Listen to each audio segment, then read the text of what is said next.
2 రోజులుగా ఆ ఇంటి చుట్టూ ఏదో తెలియని నిశ్శబ్దం. తలుపుకు బయట నుంచి తాళం, కానీ లోపల ఏదో జరిగిందని అనుమానం.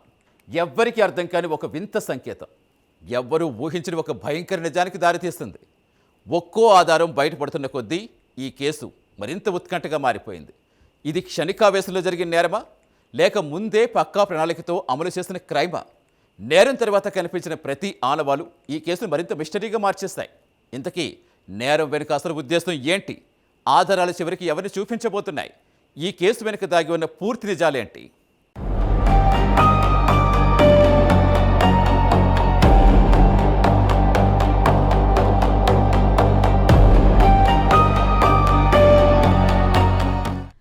ఒక ఫ్లాట్ బయట నుంచి తాళం, లోపల ఎవరూ లేరు.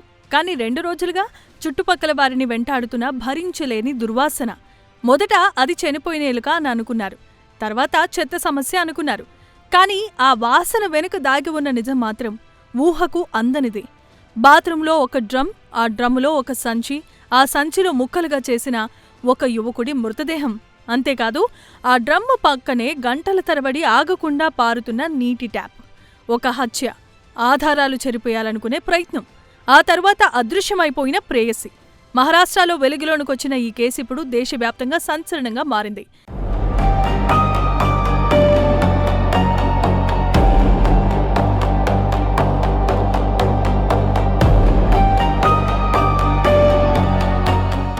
థానే జిల్లా కళ్యాణ్లో మలంగ్ రోడ్లో ఉన్న నీలకంఠ సొసైటీలో ఈ దారుణమైన సంఘటన చోటు చేసుకుంది. ఒక ప్లాట్ నుంచి వస్తున్న దుర్వాసన మాత్రం రోజురోజుకు ఎక్కువ అవుతోంది. 2-3 రోజులుగా అదే పరిస్థితి కొనసాగటంతో స్థానికులకు అనుమానం వచ్చింది. చివరకు వారు మన్పాడా పోలీసులకు సమాచారం ఇచ్చారు. పోలీసులు అక్కడికి చేరుకునేసరికి ప్లాట్ తాళం వేసుంది, లోపల ఎలాంటి కదలిక లేదు. పరిస్థితి అనుమానాస్పదంగా కనిపించడంతో తలుపులు బద్దలుగొట్టి లోపలికి ప్రవేశించారు.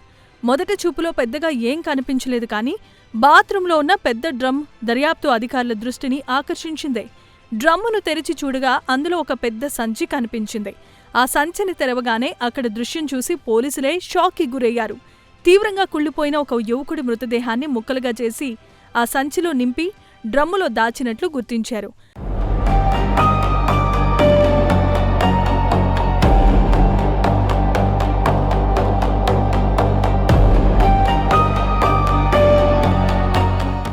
ఘటనా తీవ్రతను అర్థం చేసుకున్న పోలీసులు వెంటనే ఫారెన్సిక్ బృందాన్ని పిలిపించారు. మొత్తం ఫ్లాట్ను సీజ్ చేసి ప్రతి మూలను క్షుణ్ణంగా పరిశీలించడం ప్రారంభించారు. మృతదేహాన్ని పోస్టుమార్టం నిమిత్తం తరలించారు. దర్యాప్తులో అత్యంత ఆసక్తికరమైన మరో అంశం బాత్రూంలో ఆగకుండా పారుతున్న నీటి ట్యాప్. సాధారణంగా ఎవరైనా తొందరలో ట్యాప్ ఆఫ్ చేయటం మర్చిపోవచ్చు, కానీ ఈ కేసులో అది ఉద్దేశపూర్వకంగా చేసుండొచ్చని పోలీసులు అనుమానం వ్యక్తం చేస్తున్నారు. నిరంతరం నీరు పారటం వల్ల రక్తపు ఆనవాళ్లు చెరిగిపోవటం, ఫారెన్సిక్ ఆధారాలు నాశనం కావటం, మృతదేహం త్వరగా కుళ్లిపోయే పరిస్థితి ఏర్పడటం వంటి కోణాలను అధికారులు పరిశీలిస్తున్నారు. అంటే నిందితులు ఈ కేసులో ఆధారాలు లేకుండా చేయాలనే ఉద్దేశంతో ఈ పని చేసుండొచ్చు అనే అనుమానం వ్యక్తమవుతోంది.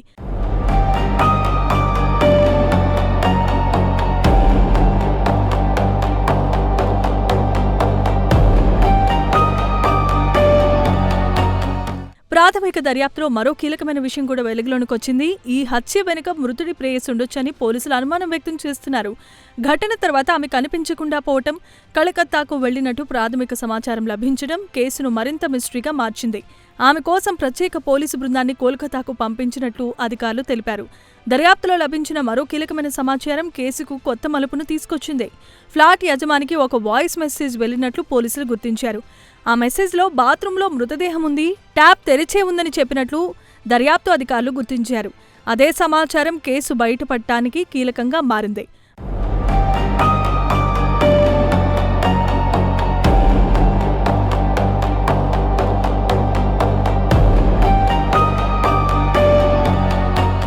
మృతుడు, అనుమానితురాలి మధ్య ఉన్న సంబంధం ఎలా ఉండేది? వారి మధ్య ఇటీవల ఏమన్నా విభేదాలొచ్చాయా? హత్యకు ముందు ఇద్దరి మధ్య జరిగిన ఫోన్ కాల్స్, సందేశాలు ఏం చెబుతున్నాయి? ప్లాటుకు చివరిసారిగా ఎవరెవరొచ్చారు? చుట్టుపక్కల సీసీటీవీ కెమెరాలో ఎలాంటి కదలికలు నమోదయ్యాయి? ప్రతి చిన్న ఆధారాన్ని పోలీసులు జాగ్రత్తగా పరిశీలిస్తున్నారు. ముందస్తు ప్రణాళికతో ఈ హత్య జరిగి ఉండొచ్చనే అనుమానాలు వ్యక్తమవుతున్నాయి. అయితే ఇది ప్రస్తుత దర్యాప్తు కోణం మాత్రమే. ఈ హత్యకు అసలైన కారణం ఏంటి, ఈ ఘటనలో ఇంకెవరైనా పాత్ర ఉందా అనే విషయాలు దర్యాప్తులో తేలబోతున్నాయి.